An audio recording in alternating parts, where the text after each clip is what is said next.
Em fevereiro desse ano eu fiz um vídeo que se chamava As Piores Frases do Bolsonaro.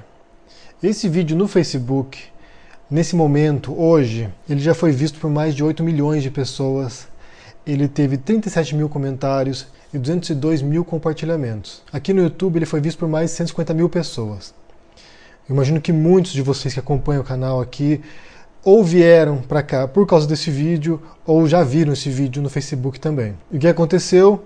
Nesses comentários aqui, nesses 37 mil comentários, a vasta maioria deles são me xingando, desejando que eu vá para Venezuela, ou para Cuba, ou para a Coreia do Norte, ou me ameaçando. Hoje mesmo, quando eu acordei, tinha alguém me ameaçando. É um ex-juiz, ex-delegado da Polícia Federal, e estava me ameaçando. Por outro lado, como reconforto, dentre esses 202 mil compartilhamentos, boa parte são pessoas horrorizados com o que ele diz. Hoje eu quero responder um comentário que foi deixado aqui em outro vídeo que eu fiz sobre o Bolsonaro, que foi aquele Bolsonaro versus Satanás, que é um rapaz que diz que ele é pobre, pardo e mora numa favela, diz que ele está habituado a viver num ambiente perigoso, com facções criminosas, e que ele se sente uma pessoa de bem, ele é contra a criminalidade, ele é um trabalhador, ele se diz eleitor do Bolsonaro e ele se considera uma pessoa decente. Eu realmente não questiono isso. Eu imagino que muitas pessoas querem votar no Bolsonaro porque ele apresentaria para essas pessoas, supostamente, uma possibilidade de mudança.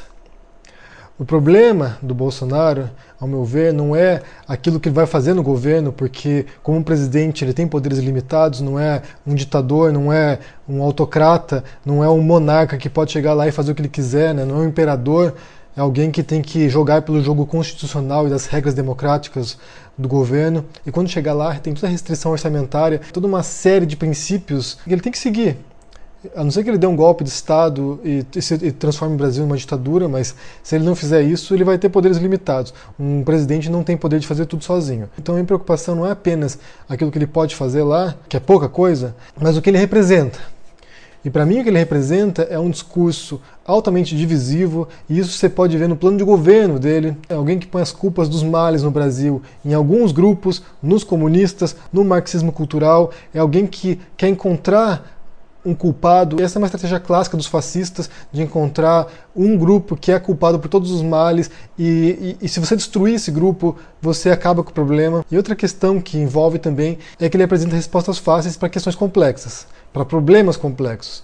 Então ele vem com uma resposta simples para a violência, sendo que o problema é muito mais fundamental. A resposta dele e de muitos conservadores é a violência. Você vai combater a violência com mais repressão, com mais violência, aumentando as penas, aumentando a repressão, permitindo que a população se arme, permitindo com que os policiais matem os bandidos. Eu já falei anteriormente sobre isso, que esse tipo de medida, se não vier acompanhada de outras medidas sociais que evitem com que a pessoa entre no crime, não adianta nada. Você vai matar um monte de bandidos, o Brasil já mata muita gente também, a polícia brasileira já mata muito criminoso, mas você vai matar mais bandido, vai aumentar a violência, mas você não vai solucionar o problema que é a base do negócio. Então ele, enquanto político populista que ele é, ele joga essas frases prontas para a população, ele joga essas soluções simplórias para as pessoas, soluções que elas entendem, mas não propõe nenhum tipo de solução para as questões de fato. Ele ataca sintomas, mas não ataca a doença. E para o eleitor médio brasileiro, que não compreende essas complexidades sociais, que não tem interesse em aprender isso, não tem interesse em compreender como funciona a política, como funciona a sociedade brasileira,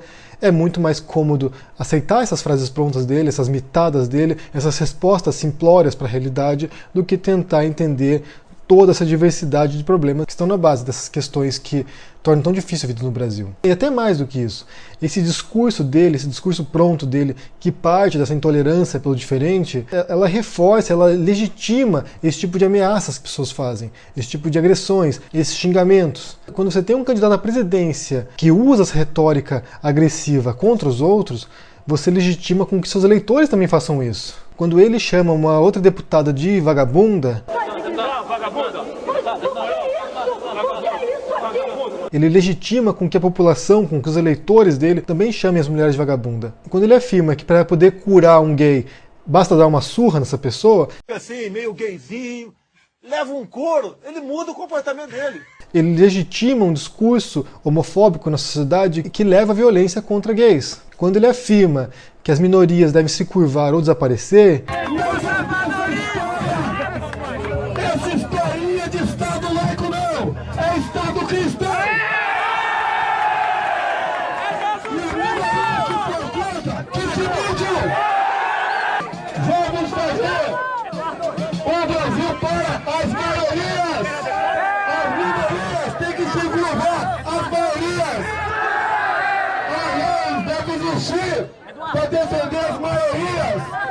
as minorias se adequam ou simplesmente desaparecem.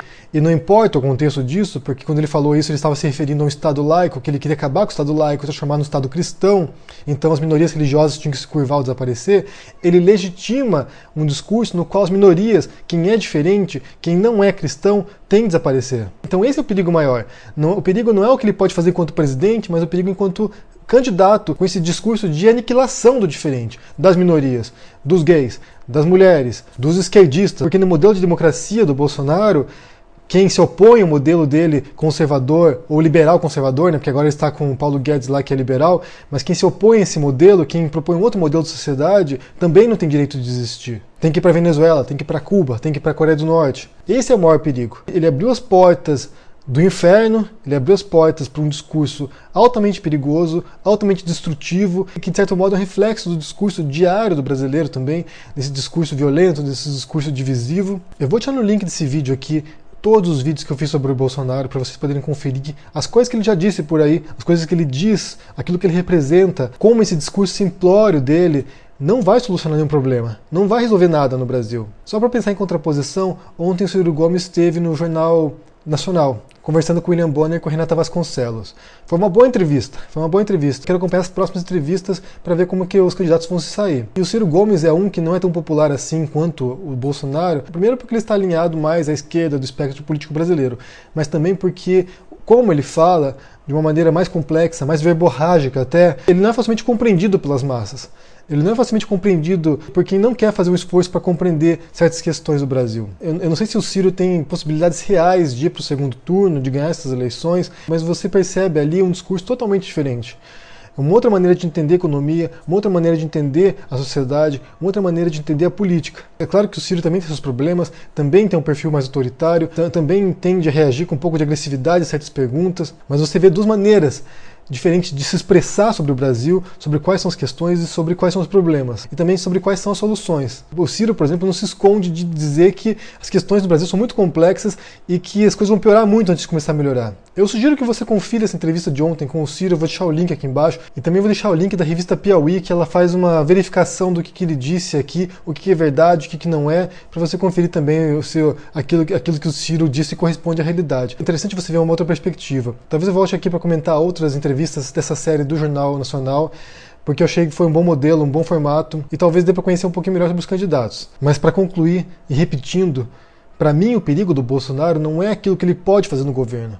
Porque, como eu disse, há toda uma série de mecanismos que seguram aquilo que um presidente pode fazer, né, que o poder executivo pode fazer. Ele não tem poderes ilimitados lá dentro. O pior dele é aquilo que ele representa. É um tipo de sociedade intolerante, machista, homofóbica, racista. E é claro que quem apoia ele não vai perceber isso, não vai reconhecer isso, não vai se identificar com esse tipo de discurso do Bolsonaro. E muitas pessoas de fato não são assim. Elas simplesmente caíram nessa conversa fiada dele, com essas explicações simples e que não tem nenhum poder de mudar as coisas. Ele pode parecer que é uma mudança, mas no final das contas ele não apresenta nada de novo e é alguém que está há décadas integrado nesse sistema e faz parte disso. Eu quero saber o que vocês pensam sobre isso, se vocês já foram ameaçados ou xingados por bolsominions por aí, deixa no comentário aqui embaixo.